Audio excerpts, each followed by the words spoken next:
कानपुर नगर निगम में भाजपा पार्षद के बीच एक बार फिर विवाद देखने को मिल रहा है। पार्षद दल के नेता नवीन पंडित की ओर से बागी पार्षद पवन गुप्ता और अंकित मौर्य पर लगाए गए आरोपों के बाद मामला और गर्मा गया। इसके जवाब में अंकित मौर्य ने प्रेस कॉन्फ्रेंस कर पलटवार करते हुए नवीन पंडित को भेड़िया बताया और आरोप लगाया कि वे मर्यादित राजनीतिक भाषा का पालन नहीं कर रहे। अंकित ने कहा कि उनके खिलाफ चोर जैसे शब्दों का प्रयोग कर उनकी छवि खराब करने की कोशिश की जा रही है। उन्होंने पार्टी नेतृत्व पर भी सवाल उठाए हैं। इस बयानबाजी के बाद राजनीतिक गलियारों में हलचल तेज हो गई है। 2 पार्षदों के ऊपर मुकदमे हैं। पवन गुप्ता के ऊपर 6 मुकदमे हैं और ये लैपटॉप चोर जो ये आपका अंकित मौर्य, इनके खिलाफ 3 मुकदमे हैं ग्वालपुर में।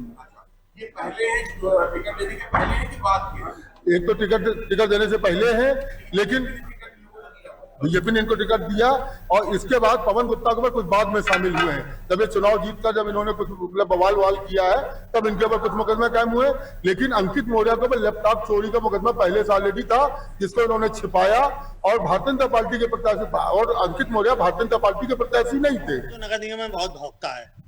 जैसे उस भेड़ियों को ये नहीं मालूम, किसी पार्षद को अगर तुम माननी नहीं लगा सकते हो, पार्षद अंकित मौर्य को जब तक किसी के ऊपर मुकदमा प्रूफ नहीं हो जाता, जब तक कोर्ट द्वारा अंतिम निर्णय नहीं आ जाता कि पार्षद को कोई सजा हुई है या पार्षद के ऊपर ये जो गंभीर आरोप थे इसको सिद्ध हो गए, न्यायालय में विचाराधीन है ना, तो आप पार्षद अंकित मौर्य कह दो। आप कहते हो लैपटॉप चोर पार्षद।